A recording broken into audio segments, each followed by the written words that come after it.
All right, I'll call the meeting to order on April 15th, 2019 at 7 o'clock. If we can stand for a moment of silent reflection.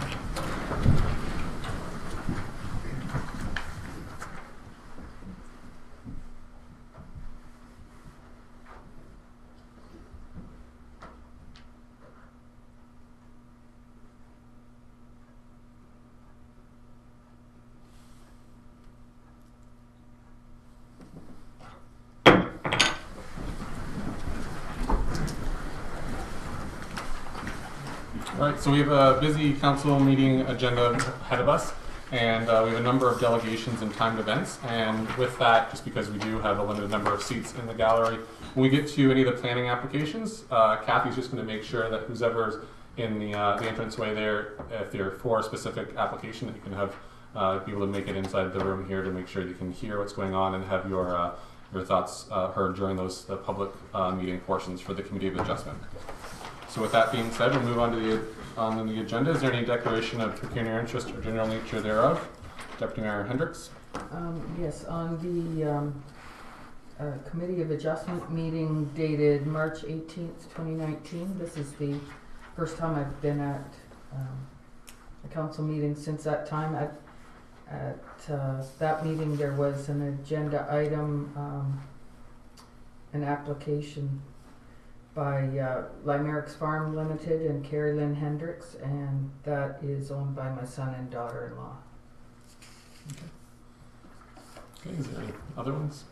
Seeing none, move on to the minutes of the previous meetings. We have the minutes of March 27th, 2019 special meeting and April 1st, 2019 regular meeting for approval of that was circulated.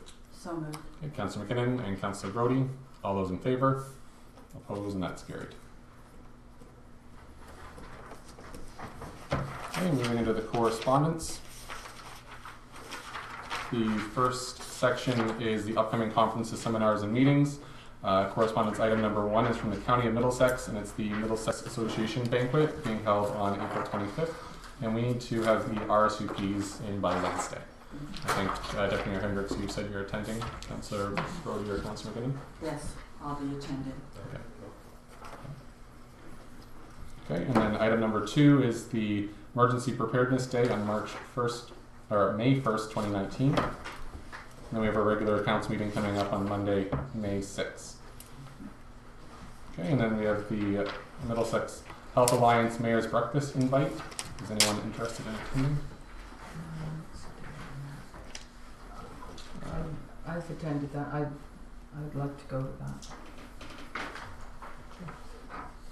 That's on Thursday, May 30th. Mm-hmm. Okay, the recommended readings. Correspondence item number 4 is from Blue Water Recycling, and it's for immediate release dated April 8th. And then the notes from March 2019. And then the Board of Directors meeting minutes from April 18th, 2019. The GM report dated April 18th, 2019. And the board meeting minutes for March 21st, 2019 for Blue Water Recycling. Okay, item number 7 is from St. Clair Region Conservation Authority, and it's the 2018 annual report. Item number 8 is from Thames Valley District School Board, and it's the notice of facilities and co-build opportunities. Item number 9 is from Enbridge, and it's a supplementary notice of hearing. Item number 10 is from the Ministry of Infrastructure and Communities, and it's regarding grants. And then the next section is the action required. Item number 11 is from CPSO, and it's a Council award. And then item number 12 is letters regarding 25700 Kerwood Road. Is there any questions or comments on the correspondence? So I'm going to motion then to resolve that Council receive and file correspondence items CC1 to CC11. Okay, Councillor Brody and Councillor McKinnon. All those in favor? Opposed, and that's carried. And then a motion to resolve that Council receive correspondence letter CC12 regarding 25700 Kerwood Road from Fred and Gail Cahill and Pam McLean. Okay. Councillor Brody and Councillor McKinnon. All those in favor? Opposed, and that's carried. Okay, so we'll go back into the delegation and time events.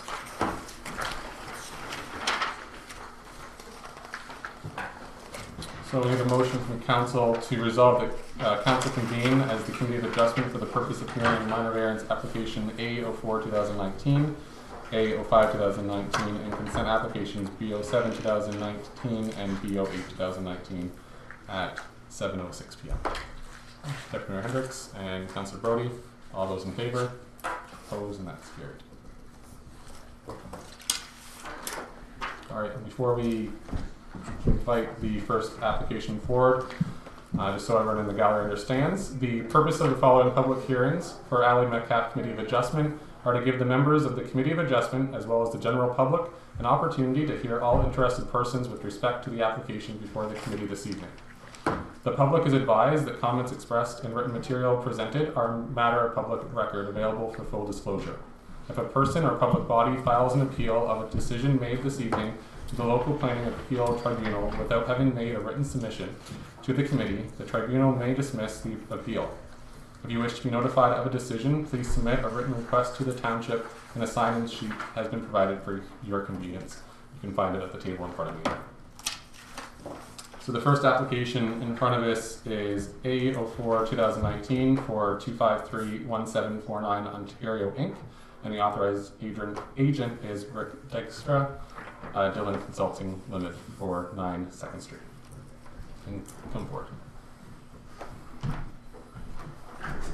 Typically they sit in those seats, Right. but if you want to take the comfy seat, I can understand why. All right, hey, Kathy, everybody's in. Yes. This one. Excellent. And you've received a copy of the report from our planner? Yes. Excellent. Aaron, would you like to go through the report? Thank you, Mayor Smith. The purpose of the minor variance application is to seek relief from a provision of the Township of Adelaide Metcalfe comprehensive zoning bylaw as it relates to parking location requirements in the commercial corridor commercial zone.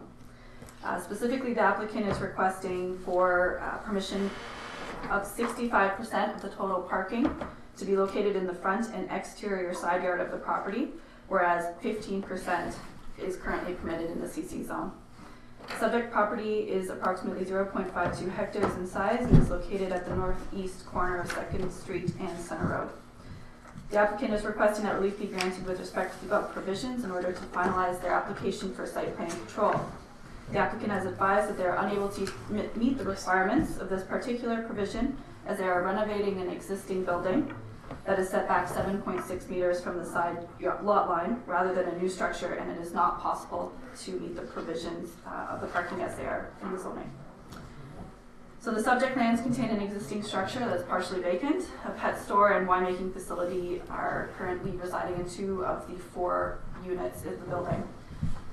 Through the site plan control process, the applicant has identified that a gas bar, car wash, and associated convenience store will also be located on the property, with the convenience store and car wash to be located in the existing structure. So, as I spoke to before, the subject lands are designated commercial corridor in the township's official plan, as well as corridor commercial, which is awkward that it's the reverse of the 2 terms there, but it's commercial corridor and corridor commercial, which permits highway commercial uses that require access to major transportation routes. So as you know, in order to grant a minor variance, we need to apply the 4 tests. The first test being, is the variance considered minor in nature?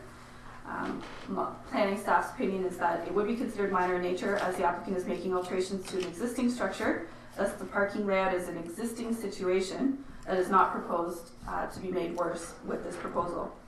These alterations to the site will have no additional negative impact on the adjacent properties, and the relief sought will allow the automotive service station use and additional retail uses to meet the number of parking spaces that are required under the zoning.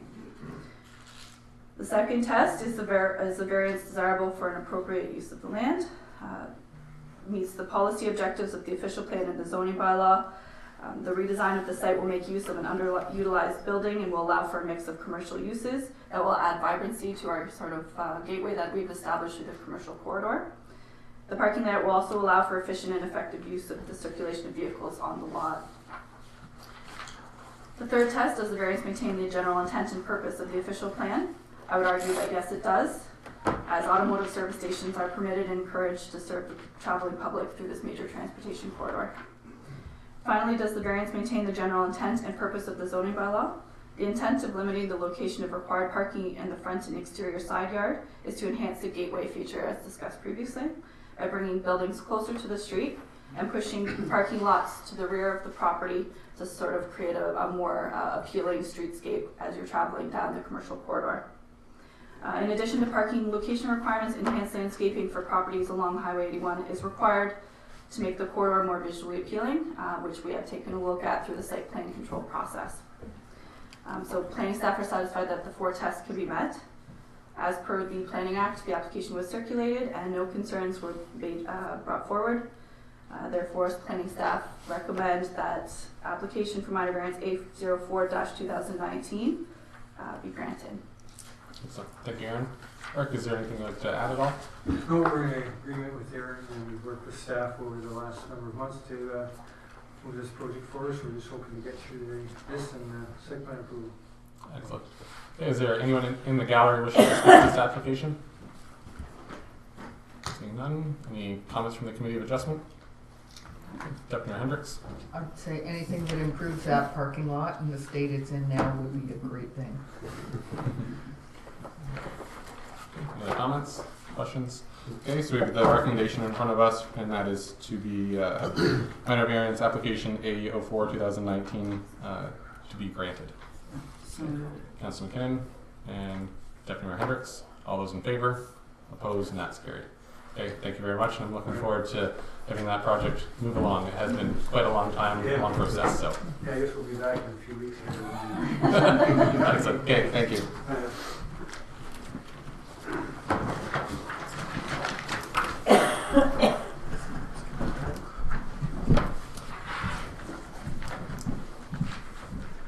Okay, so the next application in front of us this evening is application A05-2019, Haley and Michael Stevenson at 5686 Walker's Drive.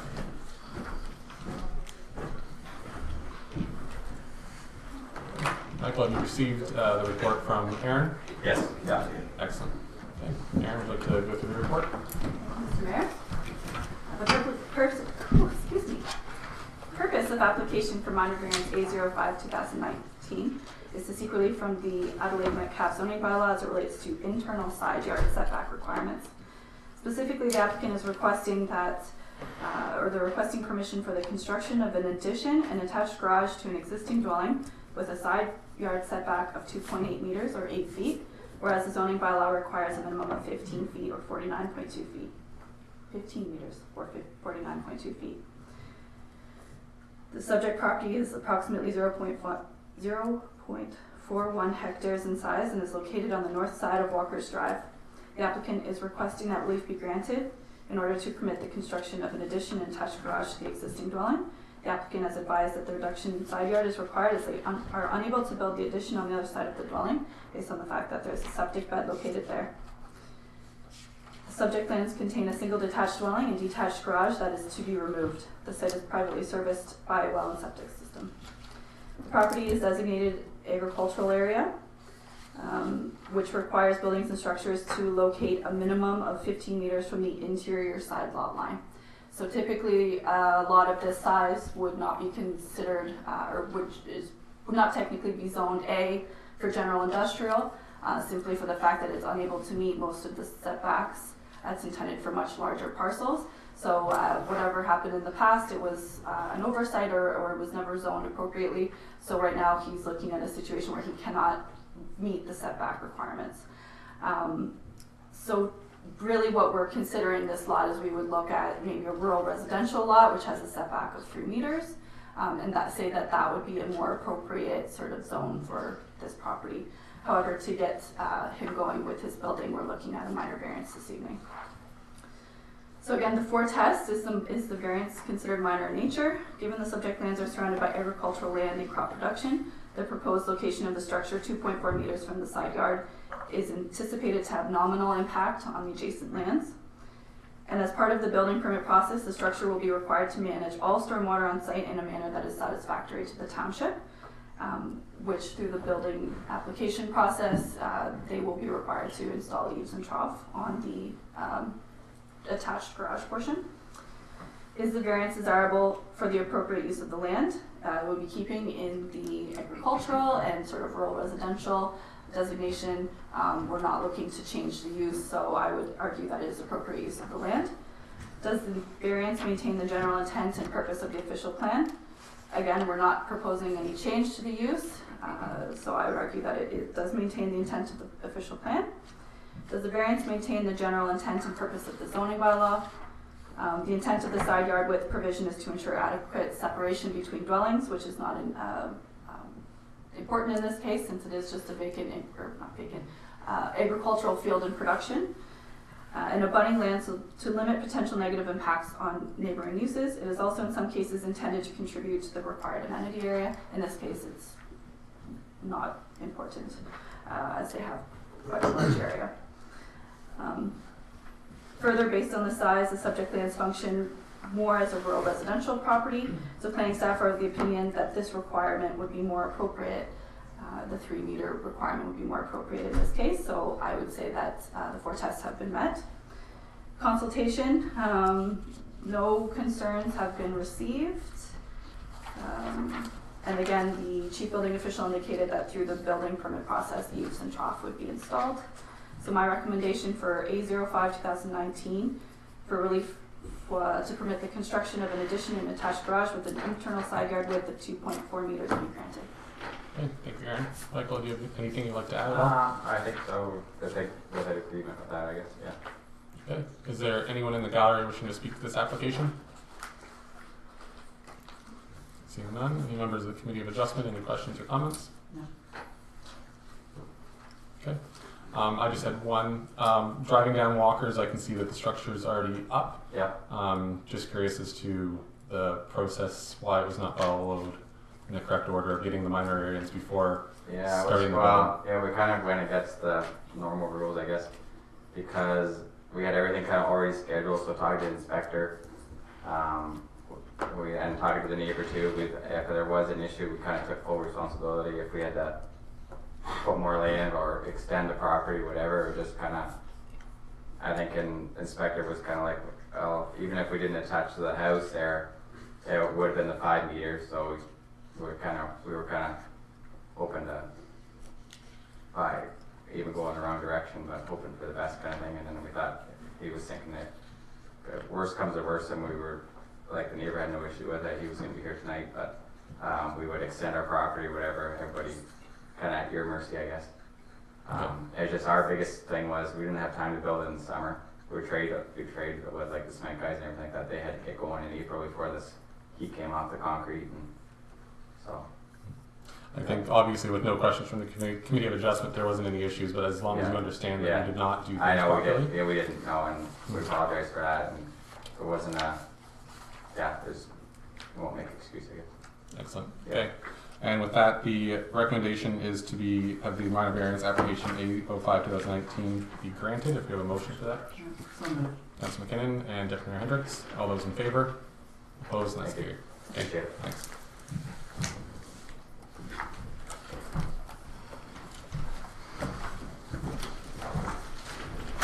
The next application for us this evening is B07-2019, James Allen Douglas, authorized agent Jeffrey Douglas for 24049 Thames Road.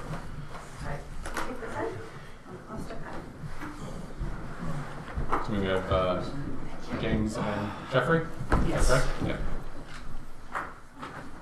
And you received the report from Aaron? Aaron here. Aaron, would you like to go through the report? Sure. So the purpose of application for consent B07-2019 is to permit the severance of a residence from a farm parcel, facilitating the creation of a new lot to dispose of a residence surplus to a farming operation as a result of consolidation. So the subject property is approximately 40.87 hectares in size and extends along the south side of Thames Road between Scotchmere Drive and Innendale Drive. The lands proposed to be severed contain an existing single detached dwelling and a mobile home that has been converted to an accessory building currently used for storage purposes. The dwelling is privately serviced with an individual septic system and well. It is noted that the location of the existing well is located on the lands proposed to be retained.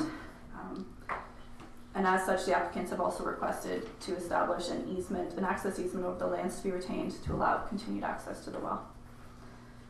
The well is approximately 20 meters southeast of the severed lands, to be confirmed by survey. The lands proposed to be severed include an existing access onto Thames Road.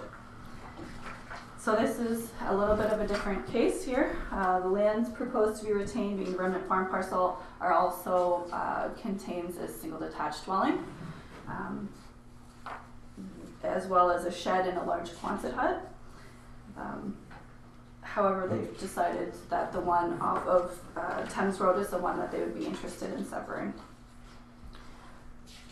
So what their proposal is for lot frontage of approximately 69 meters of the lot to be severed, lot depth of 93 meters, and a lot area of 0.64 hectares or 1.58 acres. So I won't bore you with all of the policy information, but planning staff is satisfied that the PPS, the county official plan and township official plan generally permit lot creation in agricultural areas to dispose of surplus dwellings. I am satisfied that farm consolidation has in fact been achieved, as they have been able to prove that there's more than one property under their farm, as well as at least one additional dwelling, including the one that's located on the retained lands. So a little caveat of this application was within the county official plan we have a date of January 1st of 1999 in which all homes are to be built prior to in order to satisfy the criteria of this type of severance. So as the county official plan is up for review at this time, we know that it's something that they have been taking a look at, and it's going to be transition more from potentially from a hard and fast date to more of just a rolling date. So it's you know, we can say that this home is at least 20 years old, and that satisfies the general intent of the policies. So I'm satisfied that even though it was built in the summer of 1999, 6 months does not break the policy intent in the county official plan. We also evaluated the application against minimum distance separation formula, and I'm satisfied that it does not apply. Planning staff advised that if the consent is granted, the lands to be severed will require a zone change to surplus dwelling to recognize the disposal of the farm dwelling. However, typically, again, this is we would rezone the remnant farm parcel as well. In this case, since it has a dwelling, another dwelling cannot be built. So rezoning of that property is sort of redundant. So we'd be looking just for a rezoning of the surplus dwelling lot.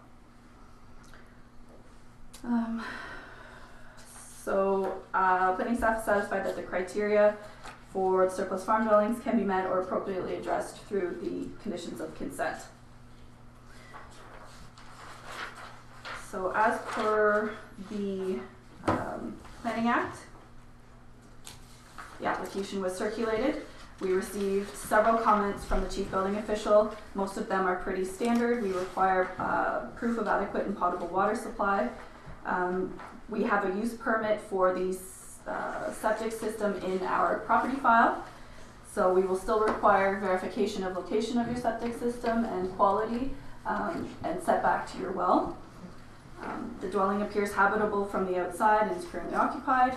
The existing accessory building will require a report from a qualified individual with small buildings qualifications, just to confirm that it's up to code and it's a safe structure. The county engineer also advised that the owners will be required to dedicate lands up to 15 meters from the center line of construction for County Road 8, which is under the jurisdiction of the County of Middlesex, and that could be dealt with during the surveying portion. Okay. No other comments have been received from the public, so my recommendation is that application for consent B07-2009 be granted, subject to the standard conditions for consent, including the applicant establish a permanent easement over the lands to be retained in favor of the lands to be severed to facilitate access to the existing private water well. As well, land dedication to the County of Middlesex, which is condition number 7, Condition 8, that the zoning bylaw amendment be in full force and effect. And then the rest of the conditions are standard procedure. Okay, thank you, Aaron. Is there anything you'd like to add? Just one quick correction. On the first page of the sheet, third paragraph up, it says lands proposed to be retained being a remnant farm parcel are largely in agricultural production appear to have individual access onto Center Road. Is that Scotchmere Drive? Is that supposed to? Thank you. Yeah, just wanted to make sure that we don't own that much. Yes, Quick you're correction correct. Okay, is there anything else at all? there. Did you have any? I think we're all in agreement. Do We you did have collaborate. anything else highlighted? Maybe just questions I can ask another time or something about it, but we've been talking about it, so we're in agreement.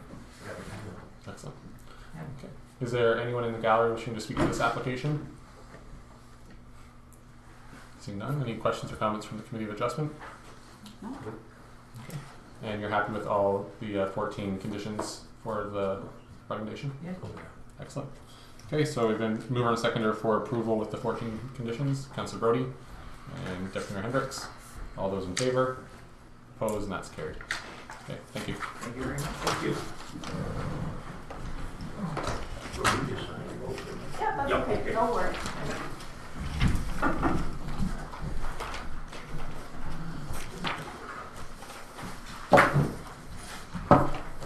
Thank you. Okay, next up is consent application B08-2019, William Leach at 23920 Tates Road.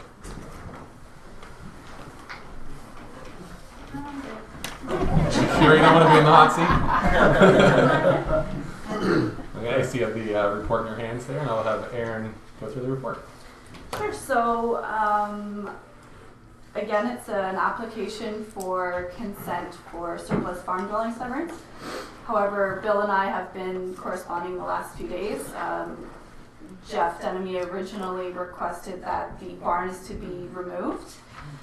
However, Bill would like to request a deferral of the application so we can take it back and we can, or he can have a chance to look into how much it will cost for removal, if we want to evaluate where we're going to, request the lot lines to be moved to. Just needs a little bit more time to amend his application so he's satisfied. Would you like to add anything at all, Bill? There's a small barn on this property, and if it has to come down,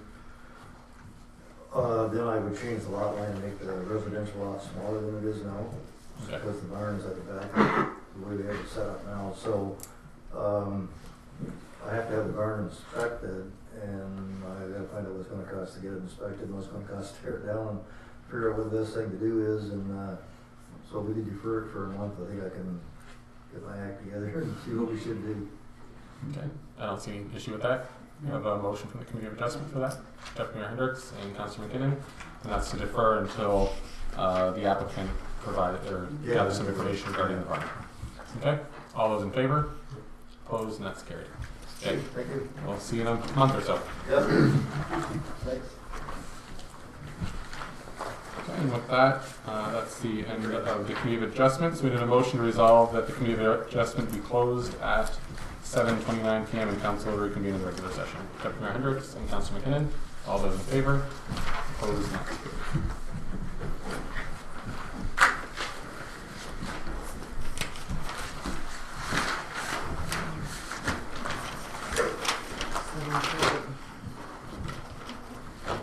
Okay, so we're going to move into our next delegation that's set for 7:30, and that's the Middlesex Hospital Alliance. We have Neil McLean in the audience.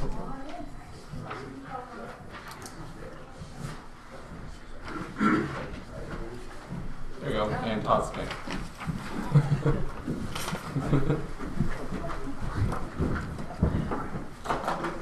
Oh, that's not a word. Oh, no, you're Seemed mutual. all right. So welcome. Just, we do have a tight agenda. Obviously, you can see lots of people in the audience. So typically we have 10 minutes, but we have to then fill 5 minutes of worth of time. So top some go is at 7:45. So.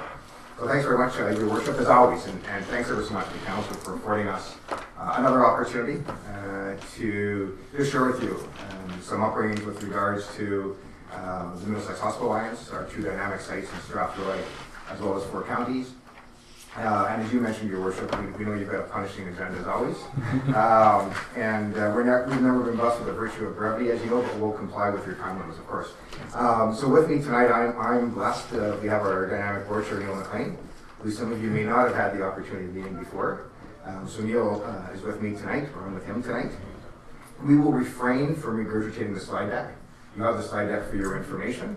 For the purposes of this evening, we just wanted to highlight a few items for you, which hopefully you find quite insightful. So from my perspective, I'm just going to review for you a few of the highlights and accomplishments with regards to our 2 organizations. And then I'm going to turn the floor over to Neil, who's going to just share with you some of our key challenges and an advocacy request as well. So just from an MHA perspective, recognizing that we are a key economic driver within the catchment area. We're probably the largest employer. And as you saw from the slide deck, it's quite interesting. We've shared this information with our members of our MHA family a while ago. And to run Strathroy as an example on a daily basis, it might have taken you by surprise in terms of what it does cost us, as well as 4 counties. So we are a massive economic engine for the betterment of the community. And not only in terms of services and supplies, but also in terms of, which I know all of you will appreciate, in terms of taxable income, as well as in terms of property taxes for people that reside, recognizing we have 471 staff members that reside within our catchment area. So just a few successes, recent successes and achievements, and again, I'll refrain from commenting what's in the slide deck, but just a few just to share with you. As Councillor McKinnon will recall, we've done a fair amount of investments with regards to our 4 county site. Over the course of the past number of years, we've made an unwavering commitment to wanting to create a health village or hub model in 4 counties for the betterment of our constituents to ensure that they really have one-stop access for healthcare. So we've, from my perspective, we've really hit the ball out of the park. And I say that with the greatest degree of sincerity because the residents of that catchment area are probably better serviced now than they've ever been in the history of 4 counties. And we've just introduced a new state-of-the-art, actually. So the Strathroy physicians and staff are actually salivating about what we've done in 4 counties. We've actually put in place a new state-of-the-art endoscopy service for the betterment of not only the residents of 4 counties, but also Erie St. Clair area, as well as residents from Strathroy. In addition to that, just from a patient satisfaction perspective, we take a great degree of pride, as do all of our staff and physicians and volunteers, about the pride and ownership that our constituents have in our 2 organizations. So our patient satisfaction levels, whether it be inpatient unit, whether it be surgery, whether it be obstetrics, whether it be emergency, as you saw in the slide deck, are well in excess of 90%. And I think as a council and as constituents, everybody should take a great degree of pride in the fact that our organization continues, from a patient care perspective, continues to make sure that we're not only meeting but hopefully exceeding the expectations of our patients and their family members on a day-to-day basis. And in a time of fiscal constraints, recognizing we've been at the financial cliff, as Mayor McKinnon knows, for many years in Strathroy. We've been,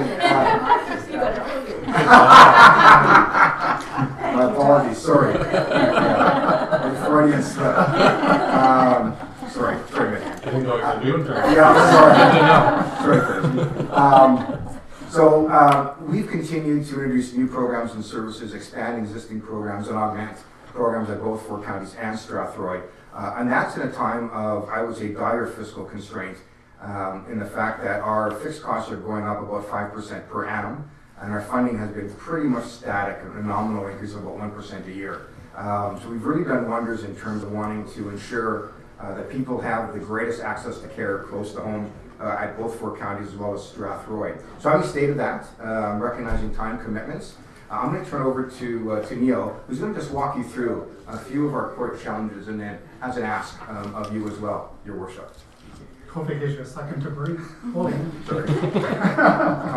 So from our perspective, we want to share with you just some of the high-level challenges in our ask of you. So that no surprise, Todd's alluded to funding from the province and the aging infrastructure within both of our sites, Strathroy and Newberry, and the sheer lack of capital to reinvest in terms of not just making sure the work has border, but the actual core infrastructure. The fiscal restraints are also one tied to how the province is starting to fund hospitals through health system funding reform, which has, I think, inadvertently punished or is medium-sized hospitals in rural communities where the populations aren't growing the way they are in GTA. So the extent to which our population is growing, but not at the rate of a Southern Mississauga or Toronto, our population's aging equally as rapidly. So the extent to which the impact on the sort of day-to-day use of the Strathroy Hospital from an aging population base is a greater drain than an economic engine being fueled by young people moving in that typically are low users of the healthcare system. So our ask of you is we're working across multiple municipalities and medium-sized hospitals across the province are coming together to start an advocacy campaign to raise the level of awareness that the current funding formula as driven by the Ministry of Health is not working. It works for a small subset of the population, namely the GTA, but as you move outwards past Hamilton to where we are, even to the northern communities, the impact on not having a funding formula that reflects the acuity of the use and just simply the volume of people that are in the neighborhood is actually detrimental to us in terms of long-term sustainability and how we can raise the funding to actually continue to grow. We've asked other municipalities and as our other CEOs and board chairs from medium-sized hospitals across the province are asking municipalities and MPPs to endorse a request on behalf of the medium-sized hospitals of the Ministry of Health to revisit the health system funding reform, to take into account the funding requirements to support and sustain the growth of medium-sized hospitals within the regions outside of the GTA that are, as Todd alluded to, an economic power for communities, both rural and urban, but also a one-stop shop for many of us that have either delivered babies into there or have seen family members off across that sort of continuum of care. So we have, respectfully would like to ask, we have a templated letter that we would be happy to share with you in terms of our ask from an endorsement or advocacy from the county to the Ministry of Health to support our request to revisit the existing health service funding reform form and how hospitals at our size are being funded. And I'm happy to share that with Kathy if you like, Your Worship. That's something that we've developed. And as Neil mentioned, we do have our MPP as well as other municipalities as well. We're continuing to go out to other municipalities as well. Excellent. That I think is an excellent idea because I would agree that there's the formula and this conversation needs to start at the provincial level instead of obviously with our support of Council. If Council wishes to do so, it would truly help us along as well as other municipalities as well. And I'm happy to send Kathy a briefing note along with that as well. Yep. Sure. Okay. Is there any questions or comments from Council? Councilor McKinnon? Nope. Deputy Mayor Hendricks? I was going to say that is, I'm sure that's valid. I mean, we all know the wait times for knees and hips and things in Strathroy because the population is older out here. So, correct. So I'm Our lots of phenomenal orthopedic surgeons. They're just looking for a larger tool. yeah. Oh, absolutely. So. Thank you. Thank you for your Excellent. time. Okay. Thank you so much. Thank you. Okay.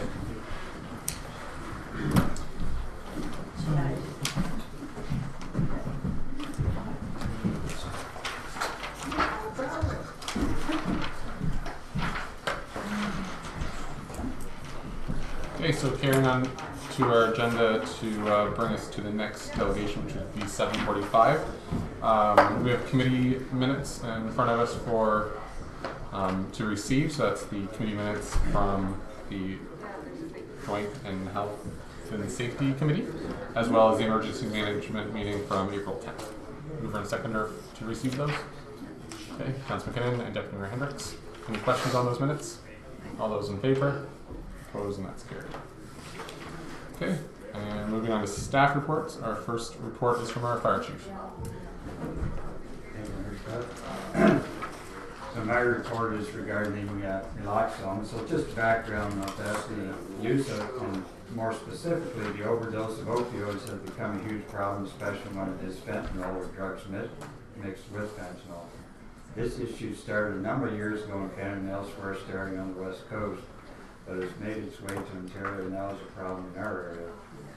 First responders, including our fire department through our tiered response agreement with Middlesex Mountain Paramedic Services, puts us in a position where we need to administer naloxone, Narcan, to a person who has overdosed, and also to our firefighters who may come in contact with fentanyl at medical call or motor vehicle collision or something else, and accidentally get a dose through the skin or other means, and they need Narcan to reverse the effects of exposure, which could be deadly.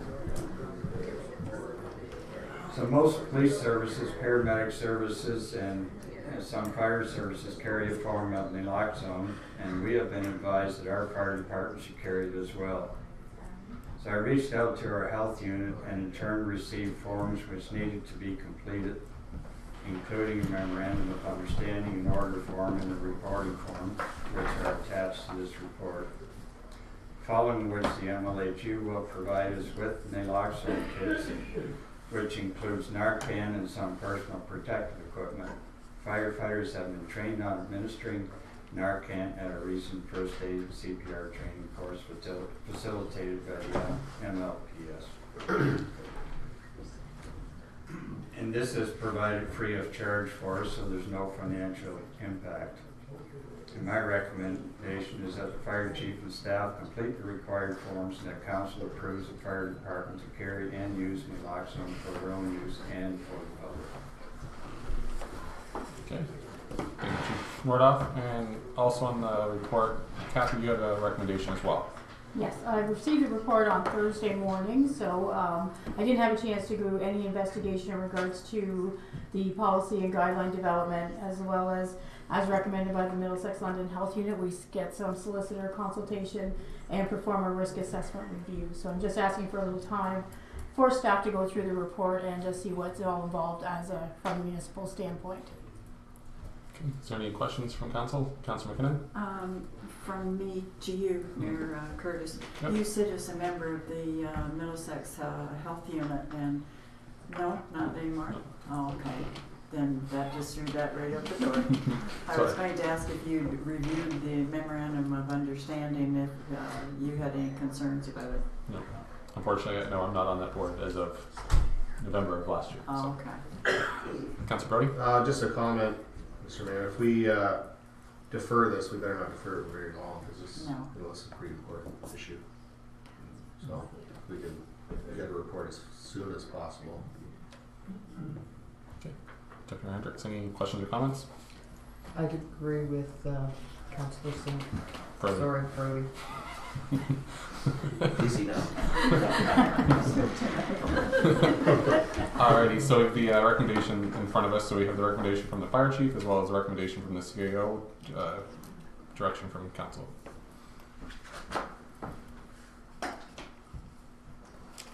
Councillor Brody? You have no concerns with this at all. That's what I said. It's going to every fire department. I would like to go with the fire chief's recommendation. Okay, do you have a seconder? No, so moved. Okay, Kathy. If I may add, we did have some comments back from our insurance agents and our insurance company, and they just had some issues that they wanted to bring forward before council approved it. So there is some ramifications in regards to the program that I would just like the opportunity to bring forward to council before you approve it. It's new. A lot of fire departments are just getting into it, so there's a lot of information out there that's just coming forward. So just so council's aware of what the implications are going forward. It's a risk management requirement. Yeah. Councillor Through McKinnon? you, Mayor Smith, to Fire Chief, if we don't sign the memorandum of understanding, then you won't be issued the drugs to save these people that are overdosing. Is that correct? Through the mayor, that's correct. We, as a fire department, we cannot get the naloxone without approval. The public can. You can go into a drugstore and get it yourself. We can't because we're first responders. Okay. Good. Questions on the motion on the floor? Okay, so that was moved and seconded by Council Brody and Council McKinnon, and that was the recommendation from the fire chief. All those in favor? Point of order, I can move to defer a motion till the next meeting. Question, clerk? Yep, there's a recommendation there from the CO to resolve that Yeah. council defer the program, so you can defer. Yeah, I'll make a motion to defer it for 2 weeks to our next meeting. Okay, seconder? Seconder for that? I'll second that. Okay. All those in favor to defer? Opposed? That's lost. That's lost. Okay, so then we have the original motion then in front of us. Okay, all those in favor? Okay, opposed? And that's carried.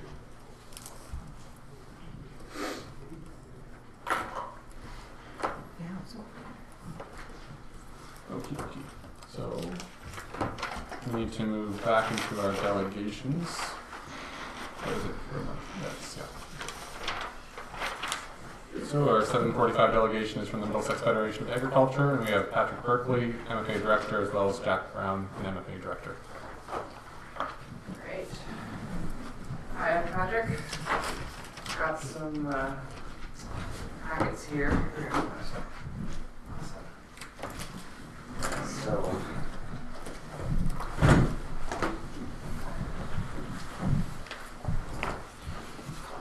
thank you. Basically, I'm just going to give you a bit of a rundown of what our organization's been up to.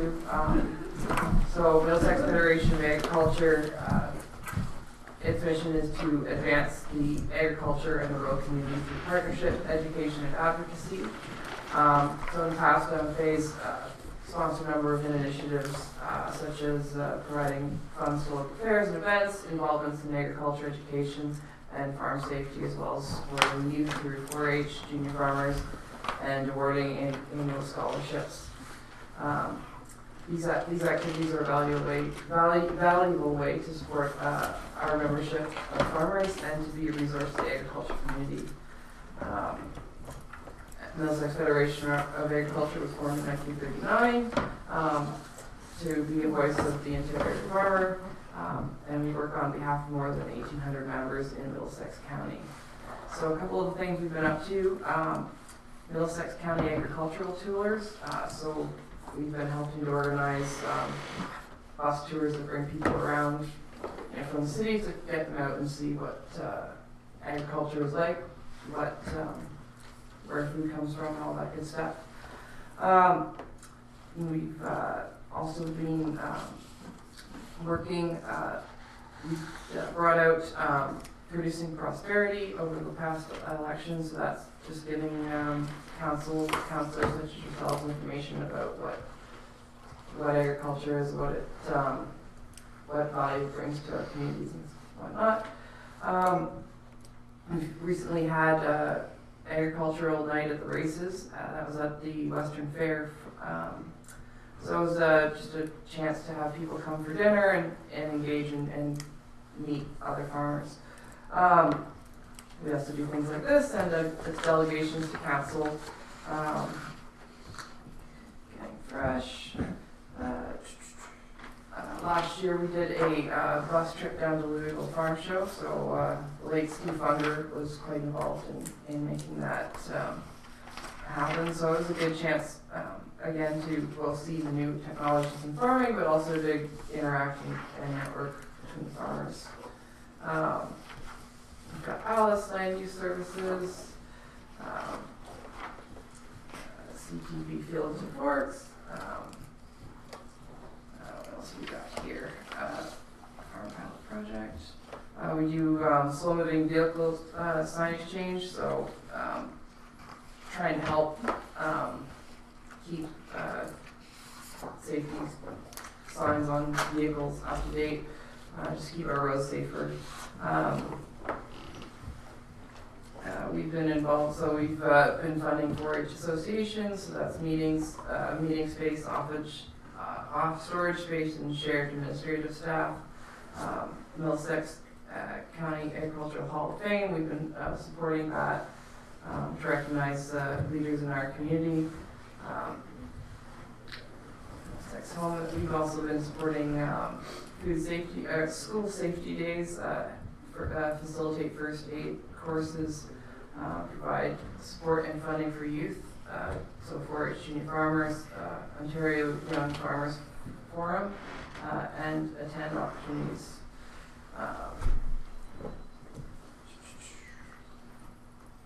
Okay. So, I think that's just that's a general overview. One other thing that the Ontario Federation and the Middlesex Federation have been working on and working with multiple different counties across the place is Ontario's farm property tax. We definitely understand where the what the tax is for, and we definitely want to be supportive. The only issue that we've had is the disproportionate rise in the value of farmland relative to residential.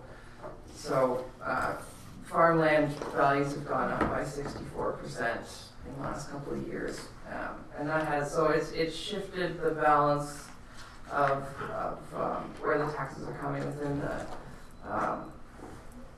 the budget, and our only concern would be that as that balance is shifting, it's putting a greater share of the burden on farmers, and it's also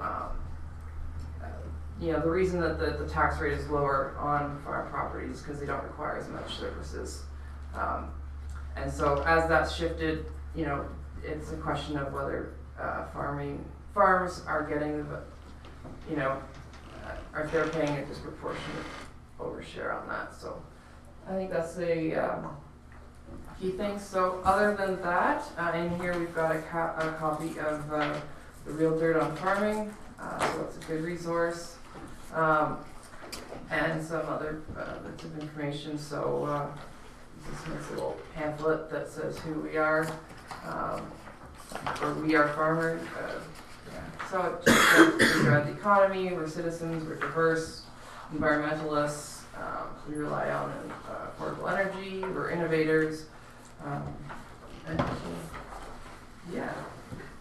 Anything else? I'm pretty well in agreement with all that, and my last comment is watch out for the large farm machinery on the roads as spring's approaching. Some of the roads are fairly narrow, and the side of the shoulders are narrow, and it's easier for the smaller vehicle to get off the road or find a laneway than it is for the big equipment. Thank you.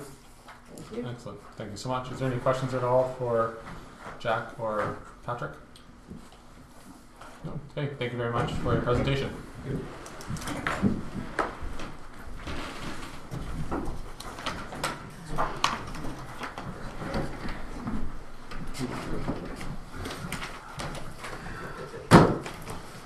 Okay, so we're going to continue on with our staff reports until 8 o'clock. So our next staff report is from our CIO Treasurer, Kathy. Thank you, Mayor Smith. My first report is the invoice payment approval list from March 29, 2019 to April 11, 2019 in the amount of $139,896.91. Okay, is there any questions on the accounts? Okay, Councillor McKinnon. Through you, Curtis, under, let me see which page 2 of 6, and it's the roads public works training little. Is that for asset management training? No, he is on a course in regards to managing landfills. Okay. Managing and operating landfills. Thank you. General Hendricks, any questions? Councillor Brody? No. Okay, so we have a motion to resolve the council approve the accounts listing for the period March 29th, 2019 to April 11th, 2019 in the amount of $139,896.91 as presented. So moved. Councillor McKinnon and Councillor Brody, all those in favor? Opposed? And that's carried. Yes. So what I think we're going to do, instead of carrying on our staff reports, we're just going to have a 5-minute break, just because there are a lot of people in the entranceway and in the gallery, and just making it so we can get as many people in here, because I think the next 2 or 3 items on our agenda, I believe everyone in the building would like to hear what's being said by the presenters. So I have a motion to recess until 8 o'clock. Okay. Deputy Hendricks and Councilor McKinnon, all those in favor? Opposed, and that's carried. Okay. So let's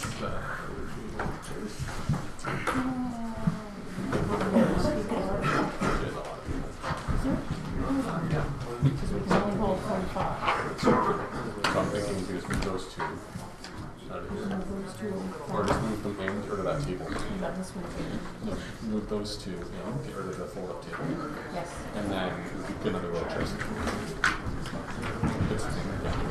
So put those 2 together and get rid of the folding chair or the folding table.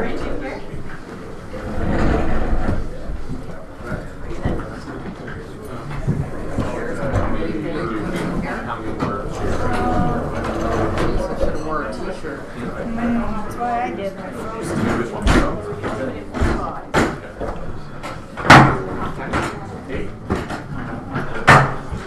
Yeah, it's I missed did the naloxone thing get approved or not? Yes. You did? Okay. And question for you, Jennifer. I'm doing a story not relevant to this council at all, but I have a question anyways. If the bylaw passes, can a member of the public challenge that after a certain amount of time, or is it set in stone? Not after it's done its third and final reading, because then it's in force and effect. Okay, thanks.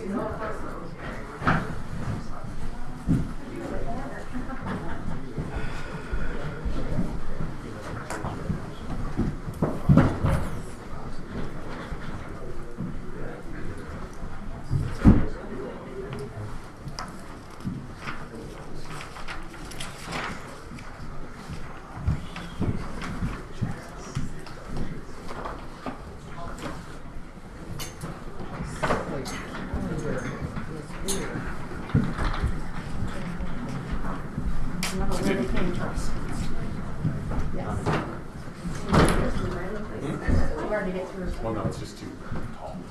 Yeah.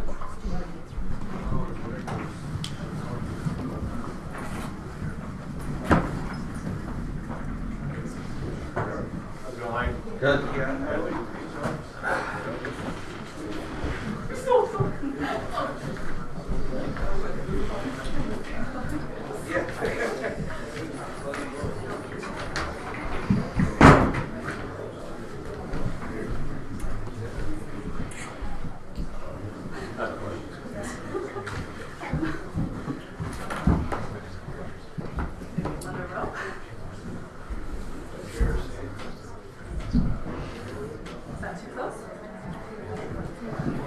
We need 2 chairs for the tables.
Sadly, I know that Jeff's recommendation that I agree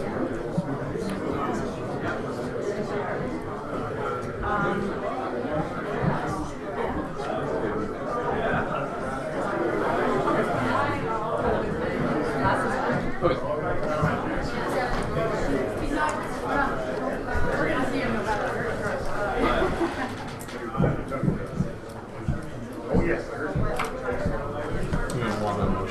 Okay. Good afternoon. Would you like us to sit? Actually, Fred, you could sit there and Pam can sit there.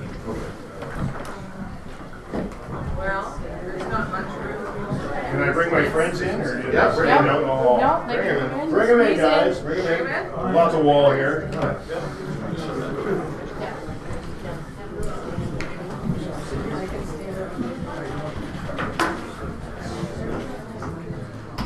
Sit over there.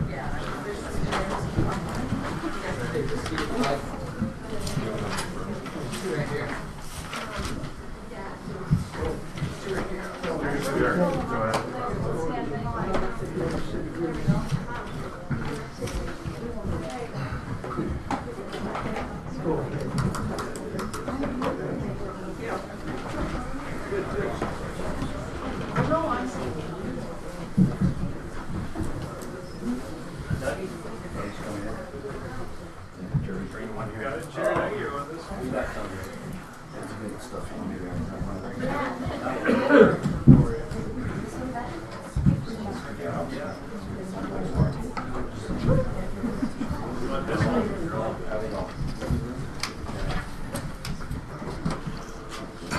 There's still 2 chairs over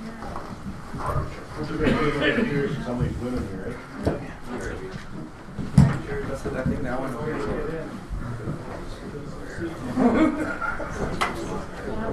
Familiar face, I'm just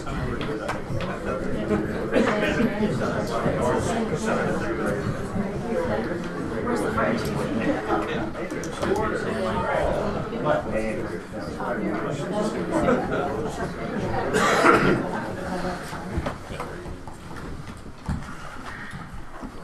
Alrighty, so I need a motion from council to reconvene. Okay, Council Brody and Council McKinnon. All those in favor? Opposed, and that's carried. Okay, so on our agenda, next is our 8 o'clock delegation, and that's Fred Cahill and Pam McLean. It's regarding 25700 Kerwood Road, and we have the correspondence that we have received prior in the meeting, which was correspondence item number CC12, just so you realize. And just so everyone knows that's in the gallery this evening, Fred Cahill and Pam McLean have requested the delegation status, so they will be the only ones speaking to this matter. And then after that delegation, we do have another one regarding the same property, the 25700, which would be Eric Davis, and he will be the only one speaking at that time. And then after that, our planner, Aaron Besh, will be going through a report, which council will be speaking on that only, as it's not a public meeting during that portion. Just so everyone's clear. Okay, Fred and Pam. Okay, so I brought some concerns to council, and I've got some friends with me also. We do have concerns about what we had heard about potential biosolids storage site being erected on the Kerwood Road, bounded by Calvert and Winter Drive. And I just wanted a little bit of history. This site has already been up and running about 3 or 4 years ago, and I had filed a complaint, and I read this at that time as well. And I'm not sure whether the folks in the township even really knew what was going on at the time, but our concerns, my husband and my concerns at that time are exactly the same as they are right now. The site at the time was managed very, very poorly with respect to there were pellets on the side of the road, pellets in a ditch on the shoulder. Every time it rained, all of that product leached into the ditch. And so the stewardship of that site was an issue then, and it's still an issue at this time as far as we are concerned. We do have concerns about groundwater and surface water contamination with this product that is being potentially stored at this site. And of course, something that beyond our immediate location, all the neighbors too, the smell is absolutely and incredibly noxious for sure. So those concerns have not changed. So that's just a little bit of history. And so since that time, we have done a little bit of research into it, and there's a heavy metal issue with this particular product, and the toxicity of the soil long term. There's lots of unknowns, and so I just have a few things I just wanted to quickly read here. The clear potential for the storage site to be contaminated over time by heavy metals and pharmaceuticals and harmful diseases, viruses.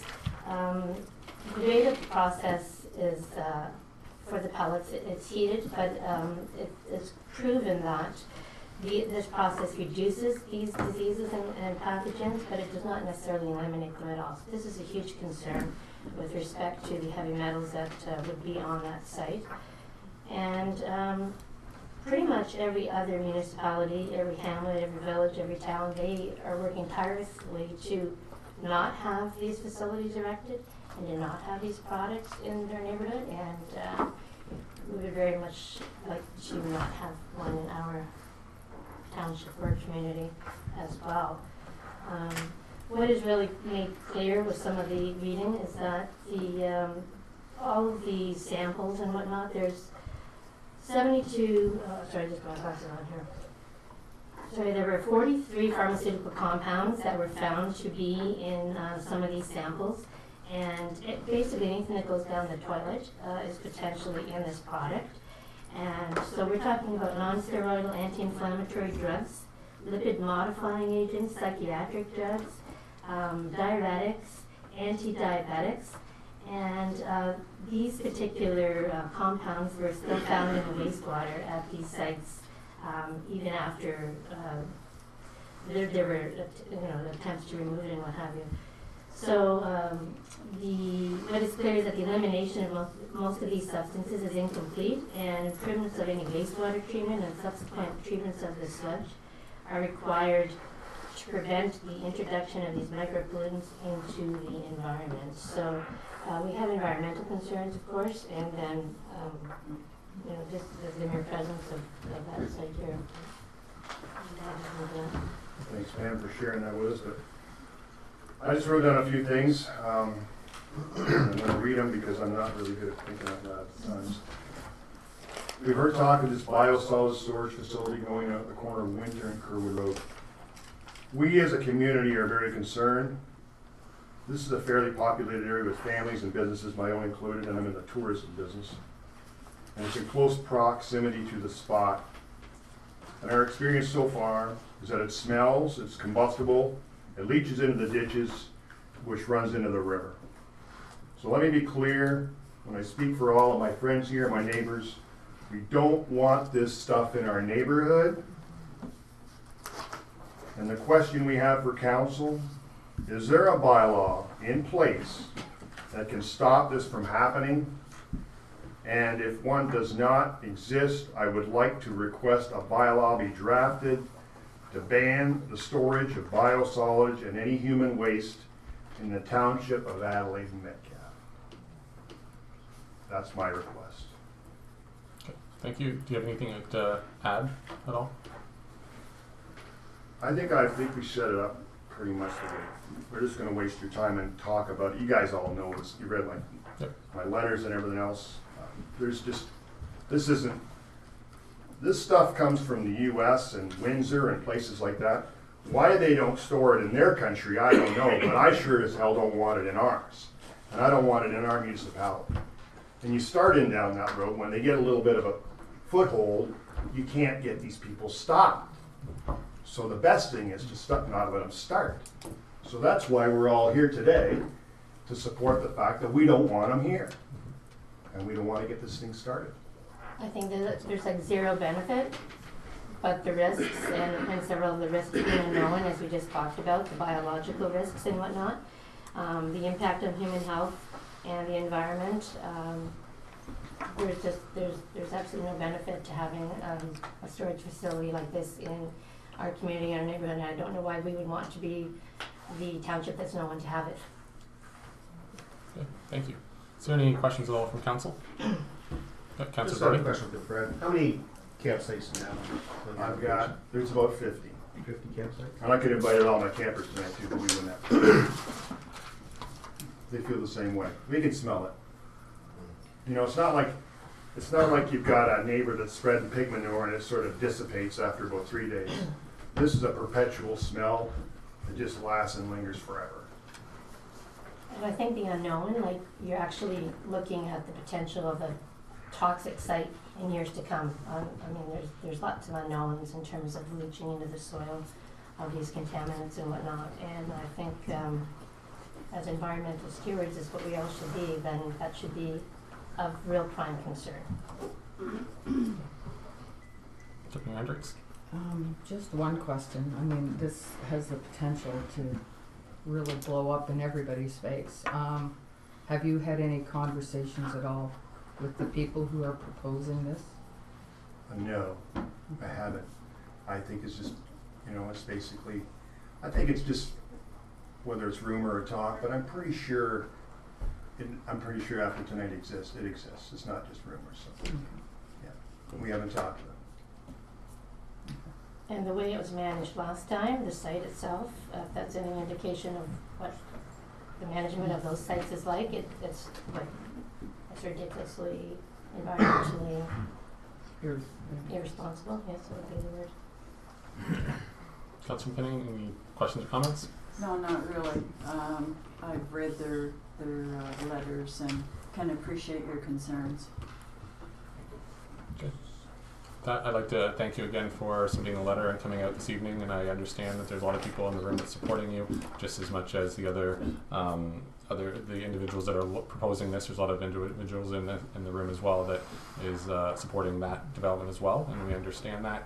Are they taxpayers in this community that are here to support them? Because these guys all pay the taxes here. No, I understand. And we that. all voted for you. No, I understand that. Attaboy. Well, and I suppose if it was of no health concern and no environmental concern, they could probably put it on their property in Lambton, couldn't they? Like, why do they want to put it over here? They have farms over there. Yeah. So as I was saying, thank you very much for coming out and doing this. And later on in the agenda today, our planner Aaron Besh is going to be talking about a review of the special policy areas, and having yourselves and everybody in the room this evening shows that there is a need to look at all our special policy areas. So thank you very much for attending. Would you guys consider that bylaw then that I requested? Is that something that we're going to consider tonight, or? We're going to have to hear the report from Aaron to find out what the process will be regarding all the special policy areas. Okay. Well, thank you. And good luck, Aaron. Get her done for us. Okay, thank you. Can I just say something? I know we're not supposed to. We No, also have Spidey soft shell turtles. I understand, and I understand that there's a lot of people in the room wanting to speak, but if I allowed you to speak, then I'd have to allow everyone to speak. Okay. Okay? Thank you very much. And if, in the entranceway there is a sign-in sheet, so then anything, any correspondence from going on of this topic, people can be up to date on what's going on. So when you exit the council chamber this evening, please put your name and I believe it's email address or address? Address on for us. Thank you. So if we continue on the agenda, our next delegation is Eric Davis from Miller Thompson LLP, a partner certified specialist in municipal law regarding 25700 Kerwood Road. Eric. Good morning, your worship and members of council. How are you all doing this evening? Good. So, my name is Eric Davis. I'm a municipal and planning law lawyer from Miller Thompson in Waterloo.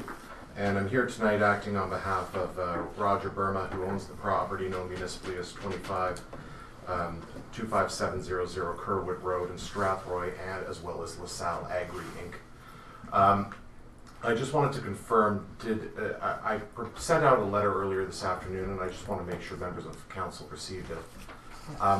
Essentially, yes.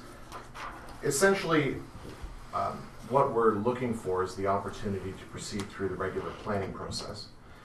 We understand that Ms. Besh has come forward, or is at least proposing perhaps an interim control bylaw this evening. we'd just like an opportunity to at least go through the regular planning process, which there will be opportunities for public discussion and debate and that sort of thing. That will not be halted here tonight. Subject to your worship and members of council, one of the things that we can also do this evening is a number of statements were previously made in relation to the nature of the operations. I have with me here tonight Roger and David Berman. I'd be happy to defer the remainder of my time to bring them up here to sort of talk about this, which may be beneficial to everyone here involved, to actually hear from the horse's mouth the nature of their business and perhaps answer any of council's questions, if that may be agreeable. I understand that would probably be understandable, but just stick to the agenda. You are the one that requested the delegation, so. No, that's perfectly fine. I mean, obviously, I think right now we're in a position where our clients have essentially made an application at this point.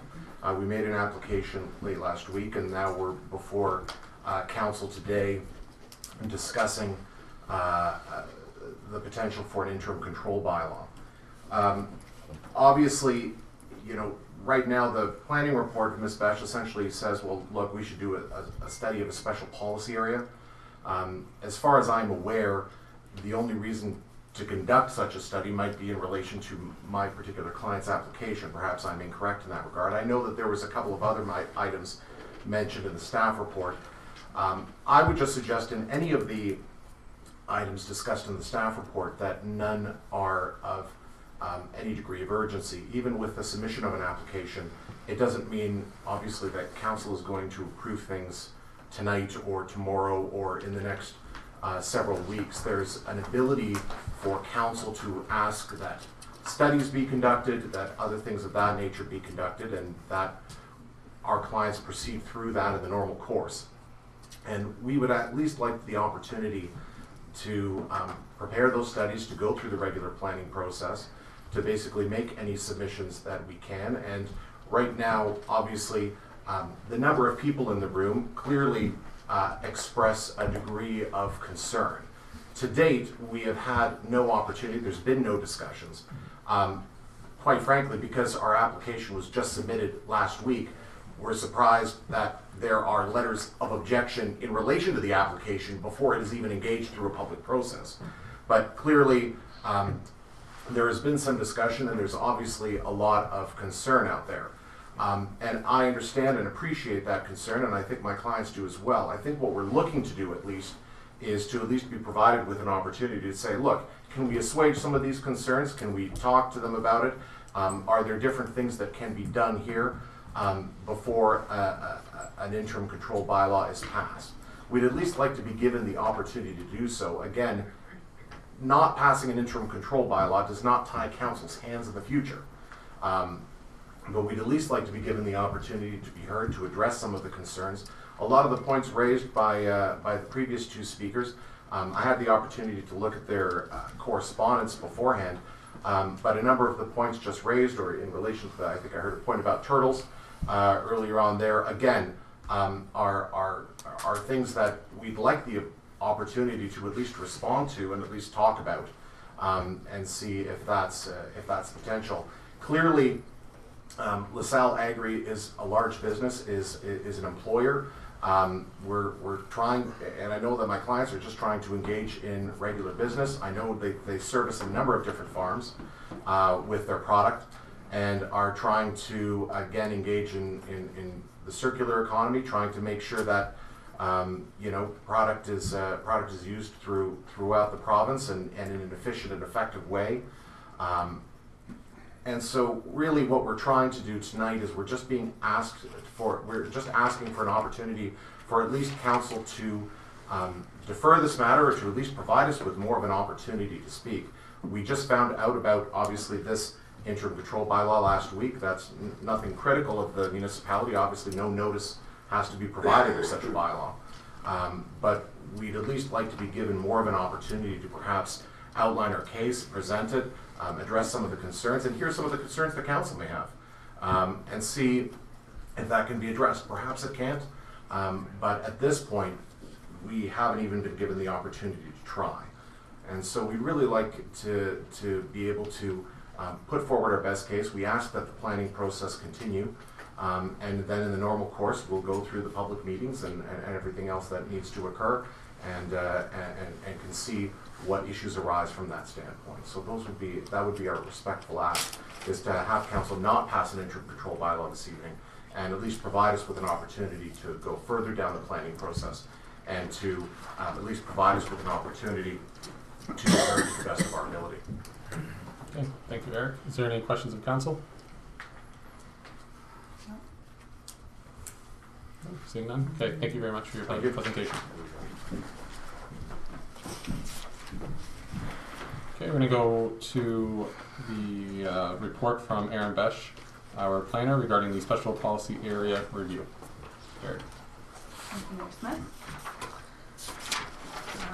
So staff has been informed of a concern from council and the community in relation to the appropriateness of land use policies currently in place in the township special policy areas in light of inconsistencies between the designations within the official plan, as well as the zoning under the township zoning bylaw.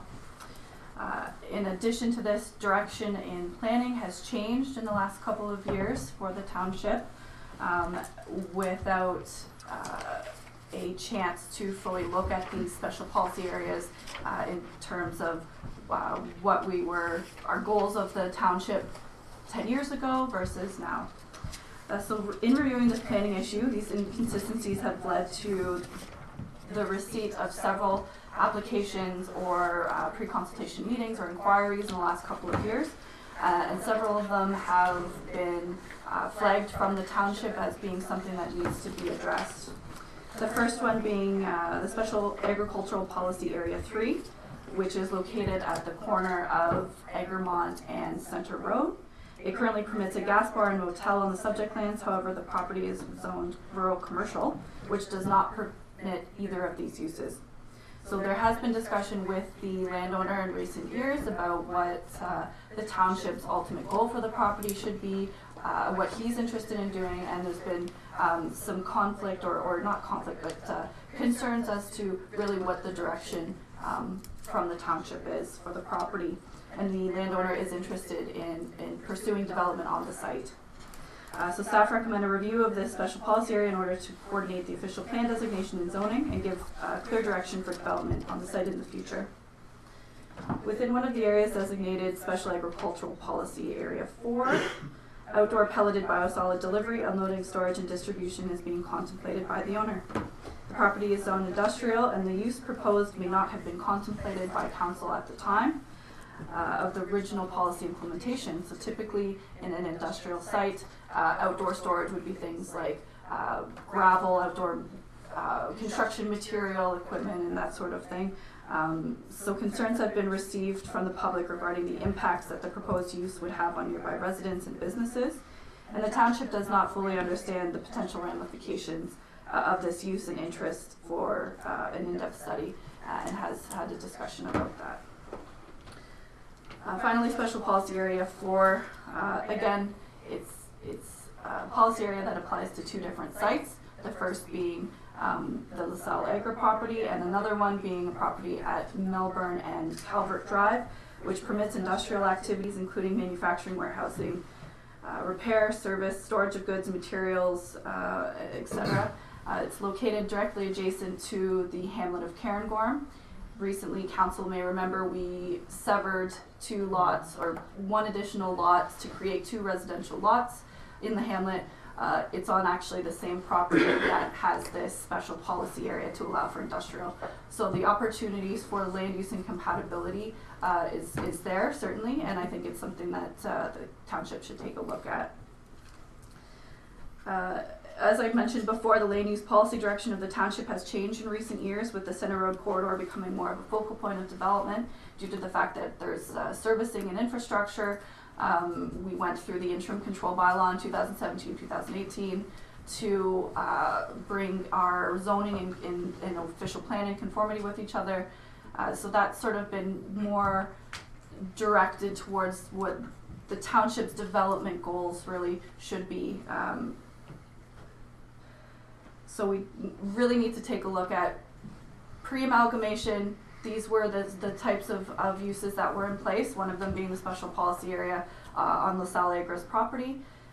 However, you know, the industrial use, could it be located somewhere else? Who knows? We need to sort of evaluate where the township's direction is going.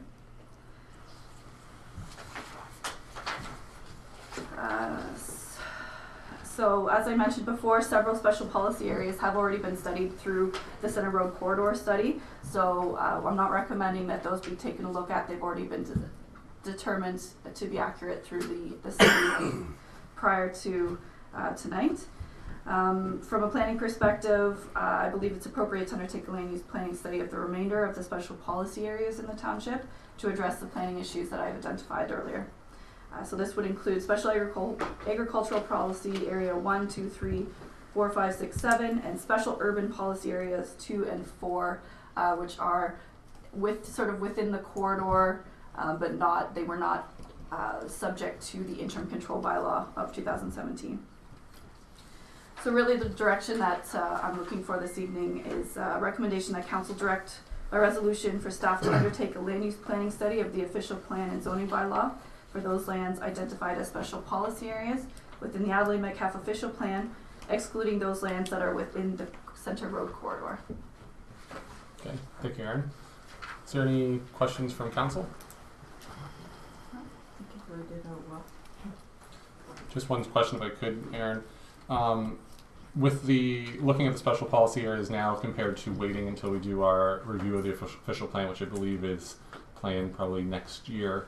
In your opinion as a planner, does it make sense to look at the special policy areas specifically now compared to looking in the future at the 5-year review, or when we do the review, to have that specific and have that figured out now? Well, really, it's at the discretion of council how they'd like to proceed. I know that there has been direction from the province recently that says, I believe you probably received a letter from MMAH saying that it's a good idea to sort of pause your big policy reviews for now, because they are reviewing the provincial policy statements and taking a look at the Planning Act. So the timing for the official plan review, I'm not sure if it's being delayed or what's going on with that. So it has the potential to be delayed further than that. But ultimately, it's up to the discretion of council how they need to proceed. So it makes sense to look at just the special policy areas compared to waiting until possibly a year or two down the line. That's the opinion that I would gather. Okay, is there any other questions of council? I'm not sure. Okay, so our planner is recommending that we, I believe it's the recommendation that council direct by resolution for staff to undertake a land use planning study of the official plan and zoning bylaw for the lands identified as special policy areas within Adelaide Metcalfe official plan, excluding those lands that are within Center Road Corridor, which we just previously did, I believe it was last year or 2 years ago. I do have a question. Yep. Deputy Mayor Hendricks? On the map that's Schedule A, which areas on those maps, on that map? So it's the ones numbered 2, 3, 4, 2, 3, and 4? No, it would be all of them. All of them? So U4, U2, and 5, and 7.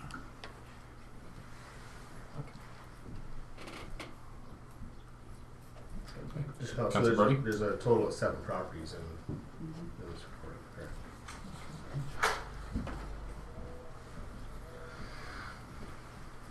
Okay.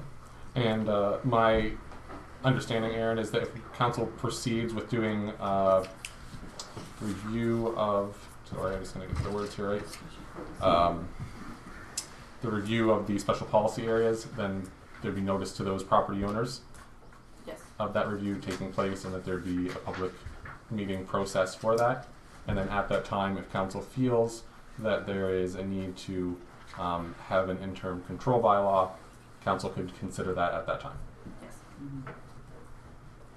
Okay.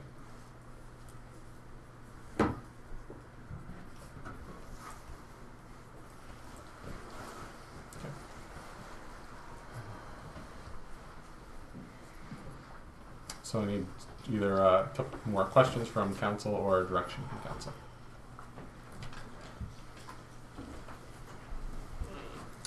Councilor McKinnon? Through you, Mayor Curtis, to Aaron, if council were to choose to give you the direction to go through the interim control bylaw tonight, there's no appeal to that at this point, because we're just starting a process to look at the study areas. Is that correct? Through your worship to Councillor McKinnon, correct, there is no, the Minister of Municipal Affairs and Housing is able to appeal. And to Aaron again, and that would give everyone here, afford the applicants as well as the landowners that are here expressing their concerns, their opportunity to bring their concerns to council during that study. Correct. Okay. Thank you. Deputy Mayor Hendricks? Just to be clear, when I heard the recommendation, I didn't hear anything about the interim control bylaw. It was just about the study, correct? Correct. Yeah. Okay, is there any further questions at all? Yeah. So, Councilor Brody? That's first. What's the process of the study? Aaron? So that will be determined, to be honest, we haven't gotten to that point yet. We will have to, you know, in collaboration with Kathy and with the township staff, we will review the policies as they stand in the official plan, as well as their associated zoning, and have sort of discussions on a site-by-site basis as to what the policies are currently in place, what, you know, if any changes need to be or should be made at that point, and then at the end we'll have sort of a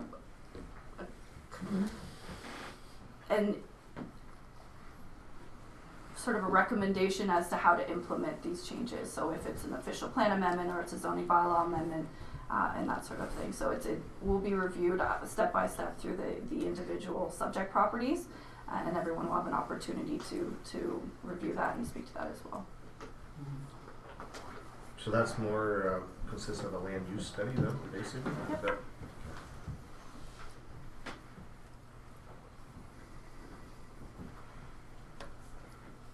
Councilor McKinnon? Through you, Mayor Curtis, to Deputy Mayor Hendricks. In the recommendation, it says, and that council passed the interim control by. Aaron didn't read that. Okay.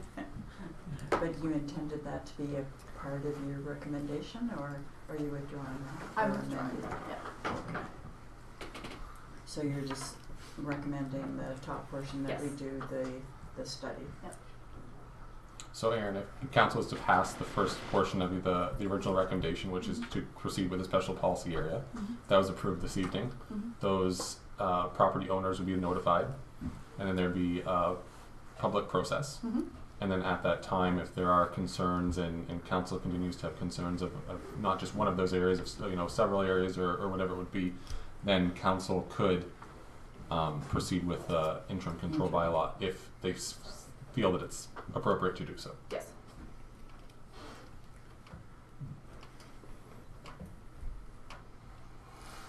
Okay.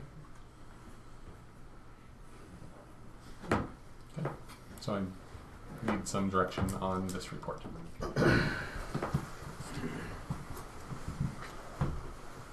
Councilor McKinnon? I'll jump in the deep end. Excellent. I'll move the motion that we go through the public process for the special policy area and give notice to all the landowners concerned. Okay, a seconder? Just one question. So that's basically doing a land use assessment. Yes. Okay, moved by Councilor Brody. Okay, is there any discussion on the motion? Because this is such a hot topic with a number of individuals in the room, I'd like to ask our clerk, Jennifer, if it could be a recorded vote. Sure. Excellent. So if there's no other discussion, we'll of the vote. You do the order. It's all you. Sorry. Maybe alphabetical. I was There we gonna say, go. we'll alphabetical, and since Councillor Clark's is not here, Councillor Brody, For the motion? Yeah. yea or nay? Yes. Councillor McKinnon, In favor. Deputy Mayor Hendricks, In favor. Mayor Smith. In favor. That's 4 yeas. Okay, so that motion is passed. That was a weird coincidence. All right, so from that, there'll be the notice sent out to the special policy areas, and then there'll be a notice that for a public meeting process in the near future, which I believe Kathy or Jennifer will be posting that on the website and on Facebook for the public to know when that will be. Excellent. Okay. Is there anything else from council for this report? Yep. Yes. Excellent. Next one?